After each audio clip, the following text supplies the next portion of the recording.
Malaysia সফরের তৃতীয় দিনে প্রধান উপদেষ্টা ডক্টর মোহাম্মদ ইউনূসের বৈঠকের বিষয়ে বিস্তারিত জানাতে যুক্ত আছেন সহকর্মী শাহরিয়ার তারেক।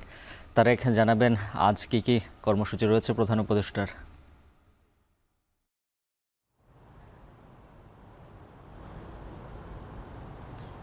উজ্জ্বল, প্রধান উপদেষ্টা যে রাষ্ট্রীয় 3 দিনের সফরে মালয়েশিয়াতে এসেছেন, আজকে তৃতীয় এবং শেষের দিন। সকাল থেকেই তার কর্মব্যস্ততা শুরু হয়ে গেছে। স্থানীয় সময় সকাল 8:30টায় তিনি মালয়েশিয়ার যে শিক্ষামন্ত্রী আছেন তার সঙ্গে একটি বৈঠক করেছেন এবং তারপর এখন ফোরাম এশিয়ার যে চেয়ারম্যান তার সঙ্গে তিনি এখন একটি বৈঠক করছেন বলে আমরা জানতে পেরেছি।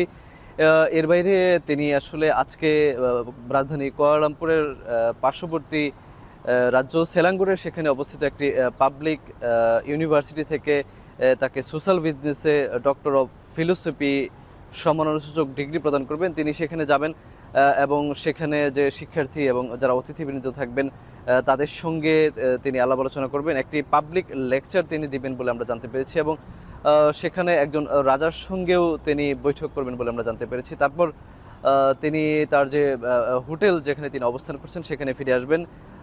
এখানে আরও একটি ব্যবসায়ী বৈঠক হতে পারে বলে আমরা জানতে পেরেছি। তারপর মূলত আজকের যে তার যে সফরসূচি মূলত এই ছিল আজকে তার সফরসূচি। গতকালকে আপনি জানেন যে মালয়েশিয়ার প্রধানমন্ত্রীর সঙ্গে বা সরকারি যে দ্বিপাক্ষীয় যে বৈঠকগুলো ছিল সেগুলো গতকালকে শেষ হয়ে গেছে এবং রাতে প্রধান উপদেষ্টার প্রেস উইং থেকে একটি সংবাদ সম্মেলন করা হয়েছিল। সেখানে আমাদেরকে জানানো হয়েছে যে তারা বাংলাদেশের যে সকল স্বার্থ সংশ্লিষ্ট বিষয় আছে সেগুলো তো আছেই, একই সঙ্গে এখানে প্রবাসী বাংলাদেশি সাধারণ প্রবাসী কর্মী এবং শিক্ষার্থী যারা আছে তাদের বিষয় নিয়ে আলাপ করেছেন। তিনি আমাদেরকে জানিয়েছেন যে এখানে বাংলাদেশি শিক্ষার্থীরা যারা এখানে পড়াশোনা শেষ করেন, মালয়েশিয়া কিন্তু অন্যান্য প্রায় 32টি দেশের শিক্ষার্থীদের পড়াশোনার ডিগ্রি শেষ হওয়ার পরে এখানে কর্মসংস্থানের একটি সুযোগ দেয়, যেটি বাংলাদেশি শিক্ষার্থীদেরকে দেওয়া হয় না।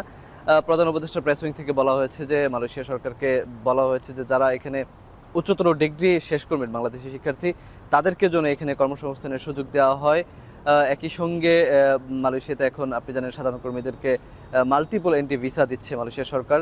এটি নিয়েও মালয়েশিয়া সরকারের প্রতি ধন্যবাদ জানিয়েছেন এবং সব বলা হচ্ছে যে এই সফরের মাধ্যমে বাংলাদেশ এবং মালয়েশিয়ার যে সুসম্পর্ক সেটি আরও নতুন উচ্চতায় পৌঁছাবে।